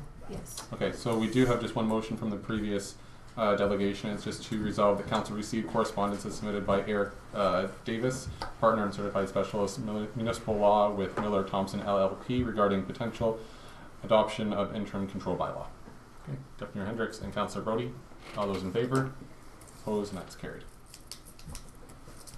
Okay, with that, if there's no other questions on the report, everyone's welcome to stay.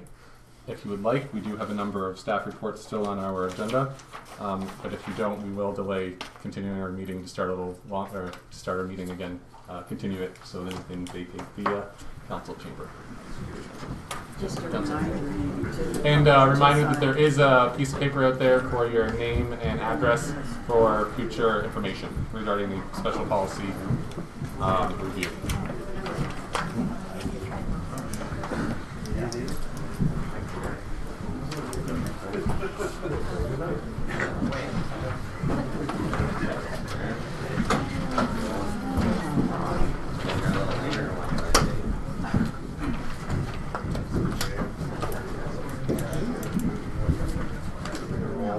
Get people talking to each other instead of at us.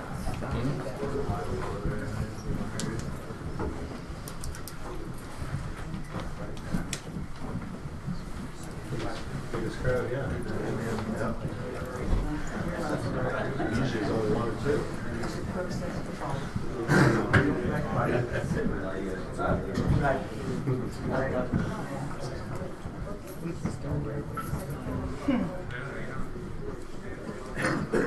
Really?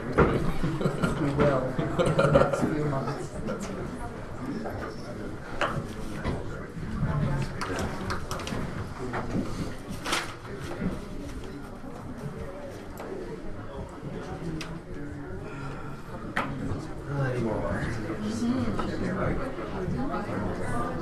You want? Yeah. Let's have a motion to recess for 5 minutes. Okay, Deputy Mayor Hendricks, Councilor McKinnon to recess for 5 minutes.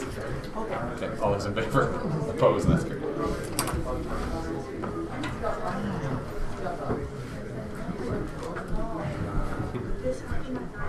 I've been on the other side. How are you doing? I've been on the wrong side. That's good. Pretty good. Just a stone. Yeah, right. Yeah. What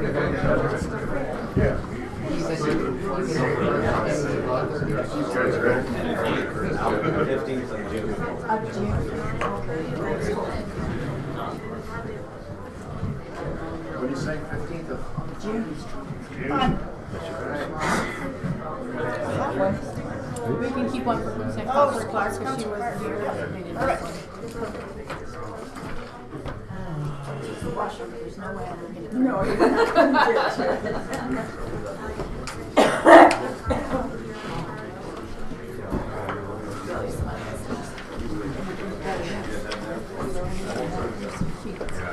Oh, do we need more sheets? No, I'm just saying, we had 3 stations that we could sign them. That's true. We could have moved them I up. thought about leaving one of the yeah.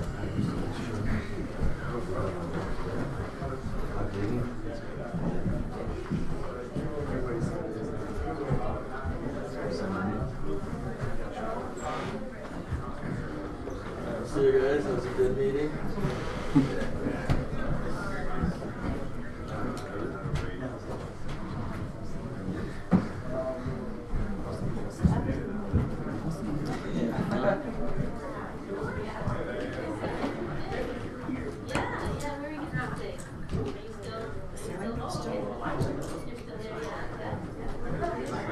I think we're at capacity plus. I'm surprised the fire guy didn't kind of raise a motion about that. 45.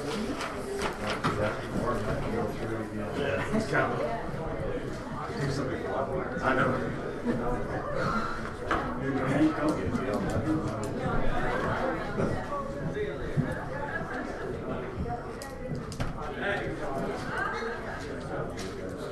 Actually, I was hoping to see Jeff Little here tonight. Got that 81 highway, having a bridge closed. The little road to Robotham is just full of traffic because everybody local knows they're not taking the county road detours. What road's closed? There's a piece of between Petty Drive and Robotham. It's actually not quite to Robotham. There's a little side road in North Middlesex, but they're repairing the bridge there on the 81, so the traffic's scooting around Cuddy and Robotham. I don't think that road's ever seen so much traffic. Yeah. This is when we need to have the road counter on it. Yeah, let's pay for that. There we go. Okay, so are we good?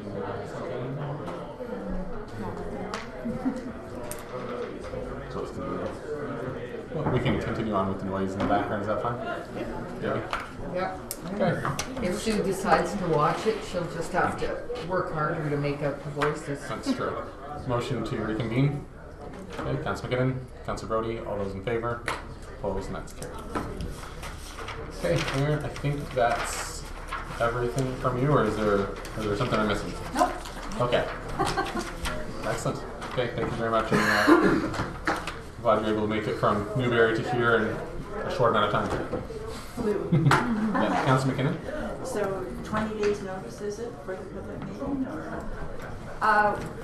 Well, to be honest, it's not a public process as indicated under the Planning Act. There's no hard and set rules. There's no public hearing requirements. There's no public notice requirements. So it would be if whatever the council's interested in how many days. Thank you. Excellent. Okay, thank you, Aaron. Just gonna go back to my office.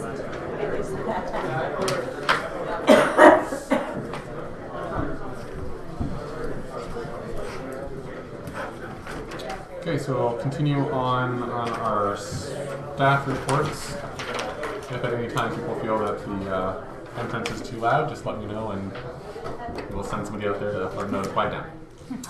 Okay, so what's our next one? Where am I? TR2.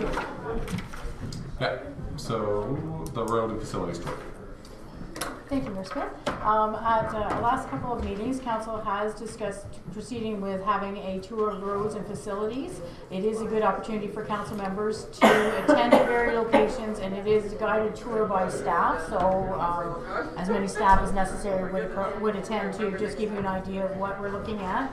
Mainly to look at what's proposed for projects in the 2019 budget and forward, as well as look at, it provides you an opportunity to get inside our works garage, our landfills, our park, and there are a few dates that are being proposed, listed there. After May 2nd, there is a little bit of a delay. Public Works Manager Jeff Little is on vacation for a week, so we could do it after about mid-May. I think it would be like the 15th, around that date. So we're just looking for council input on what day you would like to arrange the tour for. Okay, Councilor Brody? I really appreciate sooner than later.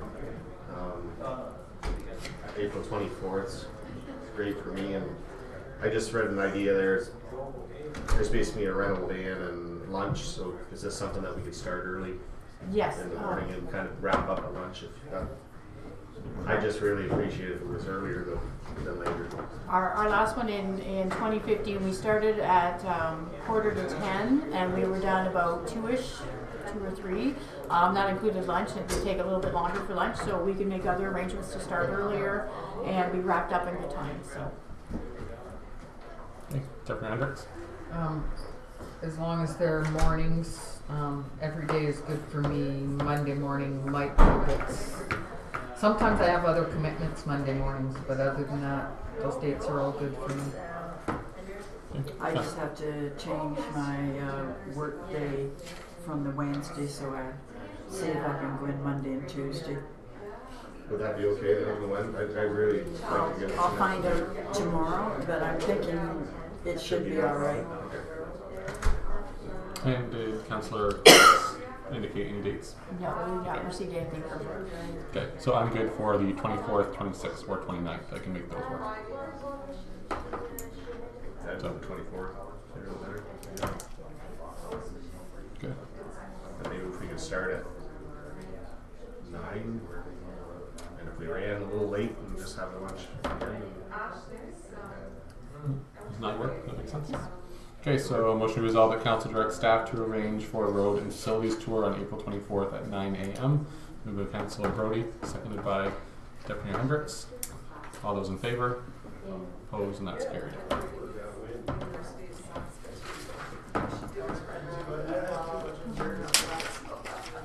My next report is in regards to fire inspection services.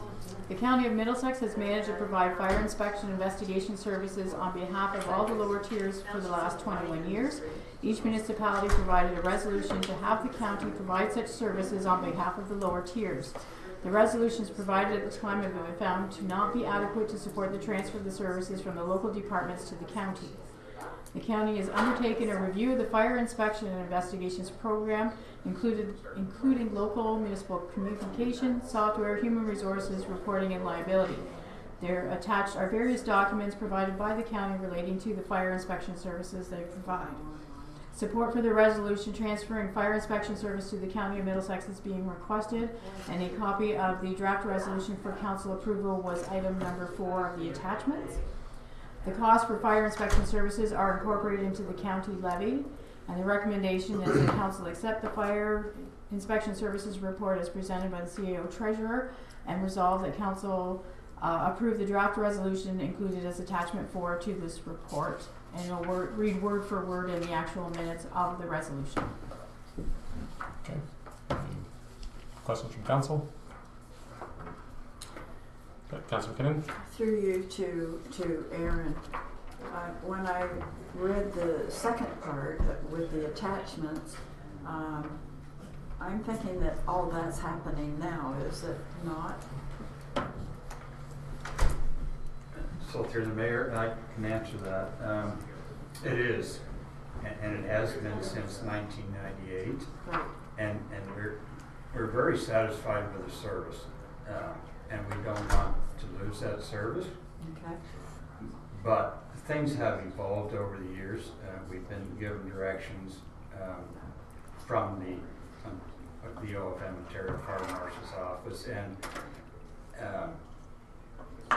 it's not that the inspections aren't done properly, it's just their reporting's not done properly and things like that. So those are the things we want to address, and we've been asking for an agreement that identifies those things, and a lot are in that, the county calls it a policy.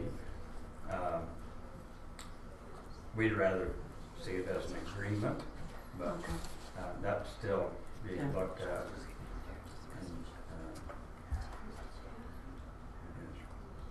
Okay. Thank you. Any other questions at all? Okay. So we need a motion to accept the fire inspection service report as presented by the CAO treasurer, Councillor Brody and Councillor McKinnon. All those in favor? Opposed? And that's carried.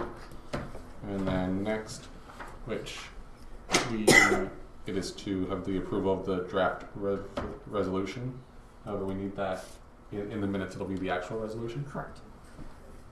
I just want to make yeah, just make sure that, Yes. or else we might be in the situation again in 20 years. Yeah, it will actually be verbatim from the draft resolution provided by the county. Okay, excellent. Okay, mover and seconder for that. Okay, Councillor Brody and Deputy Mayor Hendricks. All those in favor? Opposed, and that's carried. Okay. Next report is in regards to the Strathroy, Caradoc, and Adelaide Metcalfe Servicing Agreement update. The Township of Adelaide Metcalfe has a servicing agreement with the Municipality of Strathroy, Caradoc for water and wastewater services along the Centre Road corridor. The original agreement was signed in October of 2003 for a 10-year period, and then extended in 2013 for a 5-year period. Strathroy Caradoc agreed to Adelaide Metcalfe's request of an extension of the current agreement until April 2019 in order for a thorough review to be undertaken. There's been significant changes in legislation surrounding water and wastewater since the agreement was signed. There is also a separate agreement between the municipality and the township for water services to the Grosgrass subdivision, which will be up for renewal. The Drinking Water Quality Management Standards prescribes requirements for operating a drinking water system. Staff is working with the Ministry of the Environment, Conservation and Parks, the MECP, in evaluating the water system provided through the servicing agreement. The township will need to be compliant with DWQMS pending outcome of the system review. The transition time to implement changes may be lengthy. CBO Jeff Denemy and I met with Strathroy Caradoc's Paul Zuber-Bueller, Manager of Environmental Services, and George Elliott, Director of Engineering and Public Works, in March to discuss both structure of a new agreement and timelines for completion. The current discussions include an extension of the current agreement to December 31st, 2020, with a few modifications and commitment to terminate that agreement at that time in favor of a new agreement structure which will reflect any new responsibilities of the township for the operation of our systems. The current agreement extension will include formalizing the role of Strathroy Caradoc and Adelaide Metcalfe planning development reviews, installation of water and wastewater metering systems at the boundaries, clarification on funding capital due to Strathroy Caradoc expansion requirements, and that a new agreement be approved. In the new agreement being proposed by Strathroy Caradoc, Adelaide Metcalfe will become a customer of Strathroy Caradoc with water and wastewater charged by usage on a per cubic meter basis. We will be responsible for operation, maintenance, repairs, and capital improvements of our wastewater and water systems. In regards to a timeline, draft agreements are expected from Strathroy Caradoc shortly. Staff will review and continue discussions with Strathroy Caradoc staff. It is proposed that a draft agreement will be ready for review by Council in late May and that final agreements can be ready for approval in July. The new agreement will be effective as of January 1st, 2021, giving Adelaide Metcalfe a lengthy transition time. Staff will provide update to Council as the discussions progress. The financial impact to the township in migrating towards achieving compliance with DWQMS and the full cost recovery budgeting for water and wastewater system is provincially mandated. There will be some financial impact for legal costs to review agreements. Most of the financial impact will be borne in the 2020 budget. It's recommended that Council accept the Strathroy Caradoc and Adelaide Metcalfe Servicing Agreement update report as presented by the CAO Treasurer. Thank you, Kathy. Any questions? Deputy Hendricks. Okay, so in this agreement, do we presently now, are we the customer and we pass the water bills on, or does Strathroy Caradoc bill the users directly? Right now, Strathroy Caradoc bills the customers directly. They're Strathroy Caradoc's customers, our users. So it will have to do some work on that to see how we're going to do billing, and all of that is something subsequent to getting the agreement in place. Okay, and a further question on that. I understand now that the users that live in Adelaide actually pay a higher rate than the users in Strathroy. That's correct. We are 1.5 times the current rates for water consumption. So that's quite exorbitant. I would hope that by billing us that we could get a better rate. If I may, we're not sure how the rates are going to fall out because we will have additional costs for monitoring and reporting and that. So what we will have to do is go through a study. It's required under the Drinking Water Quality Management to have a study on your future requirements to make sure that your current rates are reflecting what you need to raise for future. Okay. Councillor McKinnon? So if we take over the system, we also have to have the staff that are trained in wastewater and water management for the regulations, which is quite an extensive training? Or are we looking at trying to purchase services from some other municipality, be it Strathroy, Caradoc, or North Middlesex, or Southwest Middlesex? I mean, we haven't discussed that at this point. That's a decision council will have to make going forward. Yeah, it's a fairly lengthy process to get someone qualified under the drinking. Okay, is there any other questions at all? Kathy, we do have the current agreement, and I assume so the extension is only until April of this month. So do we not need to have a motion to extend the extension? We haven't determined July? how long it will take, but they will be getting back to us this week with Strathroy Caradoc. We were meeting again to discuss the next steps. Okay. Because we were to have the draft agreement already, so we would have a better timeline. So we're already a week behind in our timeline. So looking at it, so the new agreement would be in effect as of January 1st, 2021. So I assume the current agreement will be in effect until December 31st, 2020. Correct. With a few modifications to ensure that we're only paying for the costs that we're responsible for. Okay. So that will have to, so really we're looking at two agreements. Well, the first one is just an extension. Correct. And then the second one is the brand new agreement. Yes. Gotcha. Okay. Is there any other questions at all? Councillor McKinnon? And through you, Mayor Curtis, to Kathy, under the original agreement, the OMB dictated the terms of capacity and that. Can we change that since it's an OMB order, or how do we proceed in that matter? We would have to get a legal opinion on that. Okay. Thank you. Okay, so the recommendation in front of us is resolved that Council accept the Strathroy Caradoc and Adelaide Metcalfe Servicing Agreement Update Report as presented by the CAO Treasurer. Okay, Deputy Mayor Hendricks and Councillor Brody. All those in favor? Opposed, and that's carried.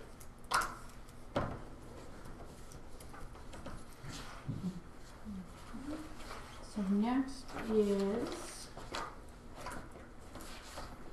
okay, the tender results. Tenders and quotes are prepared as per the procurement bylaw. Council approved the issuance of tenders for maintenance gravel and a disc mower in advance of final approval of the 2019 budget. Tender 02-2019 for a 2019 disc mower and tender 03-2019 road maintenance gravel closed on Tuesday, April the 9th, 2019 at 2 p.m. A report on each of the tenders is attached.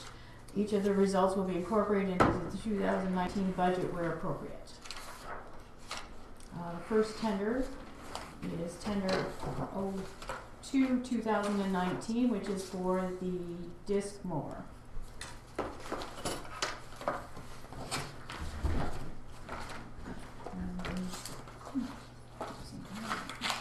And the recommendation from the Public Works Manager is to accept the tender from Casera Group Elviston for the supply of the 2019 Case IH MD83 disc mower in the amount of $15,411.63 plus HST. He did provide council with a couple of supporting issues. They weren't the lowest tender. However, the case unit features a shock hub protection. Simply put, when the mower discs are damaged, the damage is contained to a module cutter unit, which the operator can replace in the field with opening or disassembling the cutter bar. Secondly, the case unit features a 3-year warranty on the cutter bar and driveline. The Pottinger unit is a 2-year warranty. And the last factor is the County of Middlesex reference. They are using the case unit and recommend the unit based on performance and durability. And the item did come in under budget. Okay, Deputy Hendricks?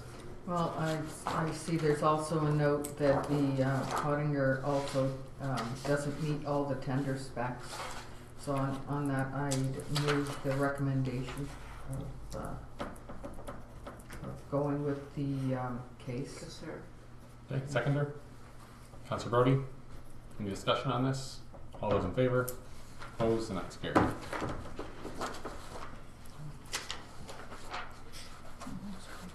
read the I next one can too? read those tenders off. Okay, I'll bring it up again.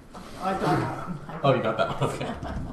Yes, the second tender was the tender for the 2019 road maintenance gravel.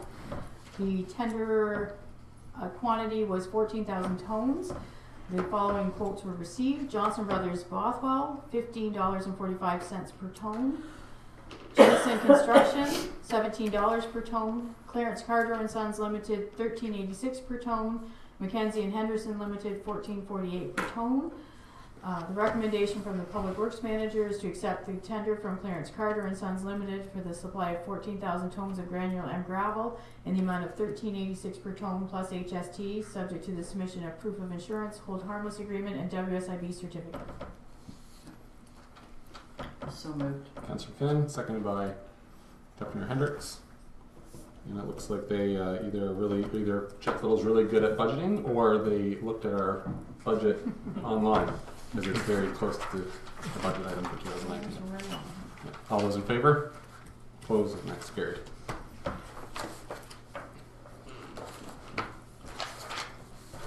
my last report is a financial report including payroll. And it's circulated on your desk this evening.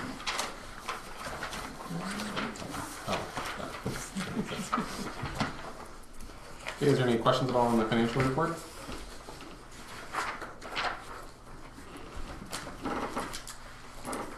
Councillor Brody? Just a comment on the tax arrears. It's quite an increase. Yes, that's not uncommon to have your At this current. stage? Yes. Okay. Yes. It's only 1 year in arrears. The alarming number would be your 3 years and over, and the ability to recognize all of those taxes to be collected. The older they are, the harder they are to collect. So what's the next step from? Is that We have properties that are under the tax sale process, which gives them, once we register a certificate on their title, they have 1 year to redeem it. Otherwise, we go through a tax sale process. Okay, any other questions on the financial report? Okay, motion to resolve the council accept the financial report, including the March 2019 payroll as presented by the CAO Treasurer. Councillor McKinnon and Councillor Brody, all those in favor? Opposed? And that's carried.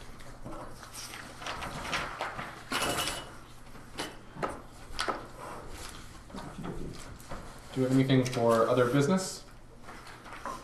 Councillor McKinnon? Back in under the March 27th minutes, Kathy was going to get us some information in regards to an opinion of sale value for some of our assets, and I wondered if that had been completed. Not at this point. It wasn't a priority to get the budget done, and so it will get done as soon as we work on get the budget in place, and then we can work forward on the other items. Thank you. Anything else for other business? I'll just touch on one item. So myself and Councillor Clark, we attended the Teeny Tiny Summit that was held in the Thorndale area, so at the Purple Hill, I don't know what it's called. No, it's the barn. It's a barn. Something, Purple Hill, something. I don't know exactly what the name was. Anyways, it was a very good event. It was a long day, but it wasn't long in the way that you were bored. There was a lot of great speakers, a lot of inspiration of local people and what they're doing. So Mayor Burkhart Justin was there speaking about Hockeyville, and I know that she'll be speaking again about it at the Middlesex Municipal Day, as well as Rob Lilborn from Strathroy Caradoc. He was speaking about some of the trades that are now being offered to young youth in the Strathroy Caradoc area, and speaking about just the volunteers and how that is really helping out their youth, because they're noticing, a lot of people talking about how they're having a hard time getting individuals into the trades, so they're looking at that as saying, start these individuals young, get them interested in doing woodworking or whatever it is, or welding, and that program seems to be going well. Another interesting one was the I Love Thorndale. So it's a group in Thorndale, and it's not like your typical Rotary or Optimist Club or whatever it would be. It's more so getting the community, like all members of the community involved.